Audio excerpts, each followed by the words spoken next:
having the sense of belonging at home that people stay on the reservation instead of moving from there. Yeah, it's basically that's what it is. It's a pride. It's a thing of belonging there that they don't think they belong anywhere else in this world other than where they are. I mean, I felt like that until I came out here and I saw that there's a whole different environment other than where I grew up. And, I mean, sure you have poverty and things like that everywhere in this country, but you don't live among it, Right. I mean, that's how I felt. I felt like if I left, I would be, leaving a part of myself somewhere.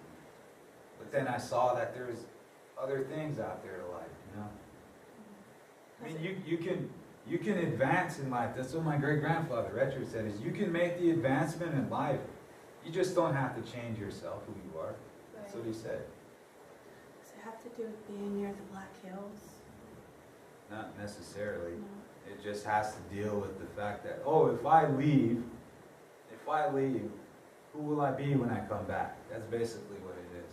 And, I mean, everybody feels like that, Yeah. And they shouldn't, fear that. What about, like, how old were you when you moved off of the reservation? Well, I tried twice. The first time I was 21. I lived up in Maryland.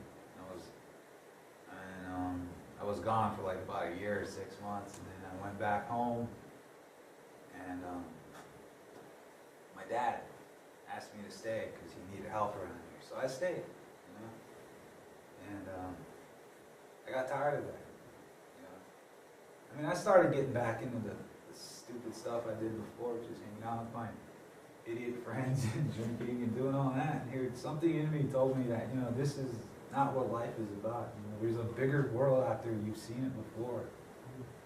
You just have to want to go back to it. But you see, everybody there has this mindset that if you leave from there, you leave from there, you come back, you're nothing to them. They fear change there more than anything, and they fear people like myself and others who left and who've come back. Because we see the problem there. The problem is nothing of outside influence there. The problem is there within itself. Is that you have leaders there, people that we elect ourselves. They're the ones keeping the people in the trash, in the dumps. They're the ones keeping the people on the alcohol, doing all that. And they want to do it now by legalizing alcohol. But they're not going to do it. I mean, because they see the problem there. And if they legalize it, that's like just putting more gasoline on a fire that's already out of control. Do you think that they'll eventually move off of the reservation, and will the government win in their hope to get the nuclear? Probably will at some point when they see that there's just nothing there for them anymore. What it really is that they feel a strong kinship, a connection with that land, and they don't want to leave for that reason. And they all feel that way. And this is where we're from. We can't leave. They don't want to leave in reality. And if they do leave, then it'll probably be for a good reason. But if they stay, make that decision, then it'll probably be for all the wrong reasons too. That's very sad. Yes, it is. It's beyond me that anybody who wants to stay in a situation of complete poverty and just desperation, it shocks me that that's what they want in life. They can have everything that they want. It's just that my tribe, we go through 7 years of we have gone through 7 years of federal red tape just to get a Subway restaurant on the reservation. We've gone through that much federal red tape just to get a Pizza Hut there. So altogether about 14, almost 28 years just to get set up a few establishments here and there. And the reason for that is because they don't want it owned by the people there. Because they see, the government sees the corruption that's there. They've given us, in a 10-year period, they've given us at least $114 million. But I'll tell you this, where has it gone? The people there who live there know what's going on, but they don't make the one effort to tell these people who are our own, who are in power, you know, we're not going to deal with this anymore. You know, and we have this effort to get up and try to speak, but nobody wants to because they're afraid. They're afraid that if they get up and say anything, people are going to say, oh, you're trying to sell us out to the government. No. The United States government issued a third party to come in there and manage where the finances are going and who's getting this money. What happened was we, our own little government said, we're not going to have that, and all the people there resigned from their jobs. And the reason for that is they feared being investigated. And that's the problem there, is that these people take all that power from the real people that it's supposed to be distributed to. And another true fact is, when this is back in like 1920, 23, when they first made us U.S. citizens, 1924. The first Indians who became the citizens were told by the government, okay, you're going to get this much acres, you're going to get a cattle contract, a beef contract, or you can be a farmer and grow crops. All the people who were denying that they were Indian, when they heard this, the government was going to do this, what do you think they did? They all came out shouting, oh, I'm Indian, I'm Indian. They all came out doing that. And the real Indians got pushed out of this contract. And those people now are still the ones in power there to this day. That's been almost 100 years now. And the people are still in the position they're in because they're afraid to acknowledge those facts. And I could sit here and I could show those people there every factoid I can pull out, and they will never listen to it. Another question I have is, like, as you're saying, like, your own government, how does that come about? Is that like through elderly, like through elders and okay, you're automatically put in this position of power? Are they like elected by people that live on the land? Yes, it's an election system. We elect the people through voting. We elect them. Okay. And sometimes the right people get in, and sometimes they don't. The reason for that is because you have people who are counting up the votes, who are saying, okay, this guy has, let's say this candidate over here got 860 votes, and this guy only got 700 or so. They would take that guy's 860 and kind of add it over there. They would. This is the level of corruption that's there, and it's basically like living in the South Vietnamese government when it was established. It's basically like living there, and you cannot get a fair shake of anything there. The police are corrupt, the hospital, everything is, the level of corruption goes so deep that you literally have to reboot the whole system. That's what you need to do.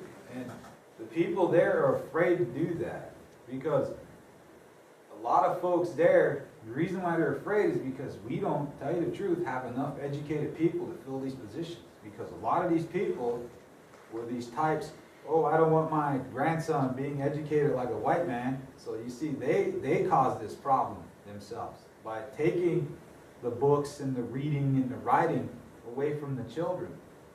They caused that problem. They did it to themselves. Eugene, you are going into broadcast engineering or video production, Yeah. and you had said you want to make a documentary. Mm-hmm. Is that what you still want to do? Yeah. And are you going to make the documentary of Pine Ridge? Yeah. I'm I'm not gonna be like everybody who's ever come there, all they focused on was the poverty, you know, the level of it. You know, and people need to see what's really going on there, you know, who's really doing what in this area. It's not the people who are denying anything, the people are being denied everything. The people in power are the ones taking it away from them.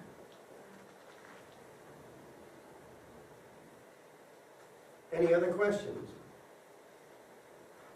I can only say this is a fantastic, very, very sad, very, very moving set of things that he said, isn't it? It's beyond our comprehension. What man's inhumanity to man and what the white man did.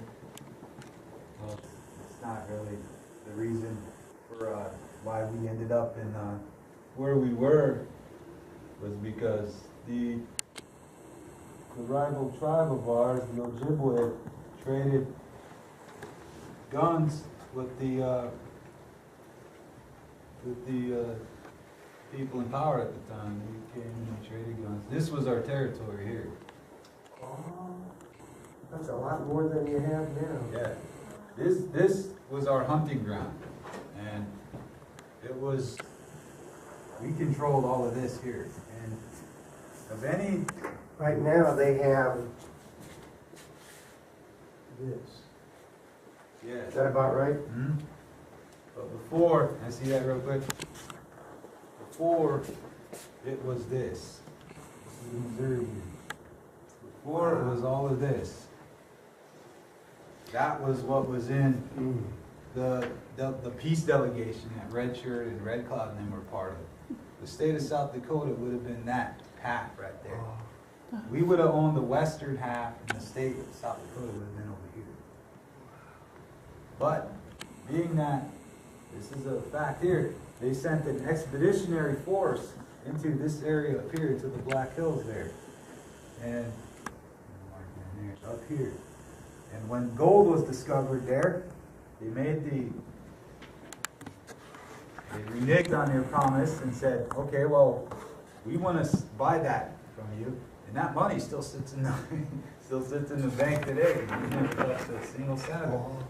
Yeah, it was like 17, they awarded them, if I'm not mistaken, and I probably am, because I can never remember exactly. It was like $17 million at 5% interest for 300 years is how much is sitting in the bank for the Lakota people, but they won't take it because they want their land back. They want the Black Hills. Well, the people don't know in history is the man who led this expedition was one General Custer. Yeah. And upon discovering gold in them hills, it was taken from us. The reason why that was because the Civil War cost this government, you know, millions upon millions, and plus the industrial development also hurt the economy. So that's why they sent them in here to discover that part of it. Yeah, they actually sent troops to protect the Black Hills from settler intrusion, but there were so many settlers coming, and after they rethought it, they decided, we're not going to do this anymore. Instead, they reneged on was it the Fort Laramie Treaty? Yeah, the Treaty of 1868. Yeah, they reneged on the treaty. They decided to go in and get the gold for themselves, the government. And with that, they ended the Panic of 1873, where the country had gone into economic collapse. They used the gold to pull themselves out of it. Eugene, you turn around here. He's my friend. We play music together. So. Where's your other feather? You only have one feather. Oh, are they both there? Together. Tell about the two. Oh. I don't think you mentioned the feathers. Oh, these are just common hawk feathers. I don't display my eagle feathers out in public. Basically, I have no reason to. If I do that, I would have to give each and every one of you here something that I've that I prize, you know? Because in my culture, we don't walk around, we don't brag in front of people. You know, in our culture, it was very looked down upon if a man was walking around, I killed 50 men, you know, the old man would come up and they would tell him, well, for all those 50 men you killed, you need to give 50 people something here. You know? That's how they would do it. It was never permitted for a man to do that, because it made the tribe look bad too. So basically, you were never to do that. And plus, it was also in our nature to be compassionate human beings. You always showed somebody compassion. Even if he was an enemy and he was dying, you found him. You would try to make his, comfort him a little before he goes. Fortitude, generosity was the main thing that we did. We used to have an old society known as the shirtwear society. And these men, they took the vow was to feed the hungry, clothe the naked, and defend the weak. All of these things that people are supposed to, that we tell our armed forces to do. We told our men to do the same thing. But the main thing of a shirt wearer was he must walk in a humble manner in front of the people. To accept one of these shirts, you must do these things. Thank you very much. All right, we really very, very, very much appreciate that. And so, okay, the hour is about up, and so next Tuesday we're going to explore